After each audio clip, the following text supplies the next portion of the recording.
সন্দেশখালীর বেতাজ বাদশাহ শাহজাহান শেখের বিরুদ্ধে এবার লুকআউট নোটিশ ইডির। এই মুহূর্তের সবচেয়ে বড় খবর, সন্দেশখালীর তৃণমূল নেতা শেখ শাহজাহান হয়তো বাংলাদেশে পালিয়েছে। তৃণমূল নেতার খোঁজ করতে এমনটাই মন্তব্য এনফোর্সমেন্ট ডিরেক্টরেট। সেই সঙ্গে ইডি লিখিতভাবে বিএসএফ অধিকর্তাকে বর্ডারে অত্যন্ত সক্রিয় থাকার নির্দেশ দিয়েছে।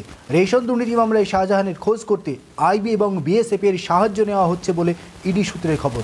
এও জানা যাচ্ছে যে তৃণমূল নেতাকে ধরতে উত্তর চব্বিশ পরগনার সীমান্ত এলাকাগুলিতে বিএসএফকে সতর্ক থাকতে নির্দেশ দিয়েছে ইডির কেন্দ্রীয় অধিকর্তা। রেশন দুর্নীতি মামলায় তদন্তে তৃণমূল নেতার বাড়িতে যায় ইডির 5 সদস্যের দল। সেখানে গিয়ে চরম বিশৃঙ্খলার মধ্যে পড়তে হয়। ভিতর থেকে সারা শব্দ না পেয়ে গেট ভেঙে ঢোকার চেষ্টা করলে আক্রমণ করে তার অনুগামীরা। আর তারপরেই ঘটে মারাত্মক ঘটনা, যা দেখেছে গোটা বাংলা তথা গোটা দেশ। এবার সেই শেখ শাহজাহানকে বাগে পেতে এবার সরাসরি লুকআউট নোটিশের উপরেই আস্থা রাখল ইডি। বিএসএফ এবং আইবিকে রীতিমতো সতর্ক করা হয়েছে ইডির কেন্দ্রীয় আধিকারিকদের পক্ষ থেকে। যে কোনো মূল্যে যে কোনো পরিস্থিতিতে শেখ শাহজাহানকে বাগে পেতে চায় ইডির আধিকারিকরা। সন্দেশখালী কাণ্ড নিয়ে রাজ্য রাজনীতিতে শোরগোল শুরু হয়েছে।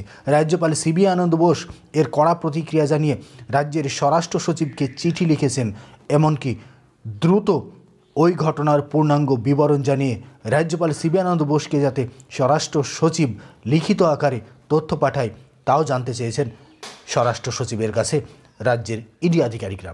এবার কার্যত সন্দেশখালীর ওই তৃণমূল নেতাকে বাগে আনার জন্য বিএসএফ এবং আইবির সাহায্য ছাড়া এবার সরাসরি লুকআউট নোটিশের উপরে ভরসা করল ইডির আধিকারিকরা। বাংলাদেশে জলপথে পালিয়েছে সন্দেশখালীর তৃণমূল নেতা, এমনটাও সন্দেহ করা হচ্ছে। আর যদি না পালিয়েও থাকে তাহলে যেন এর পরবর্তী ধাপে বর্ডার ক্রস করে পালাতে না পারে সেই ব্যবস্থা করল ইডির আধিকারিকরা।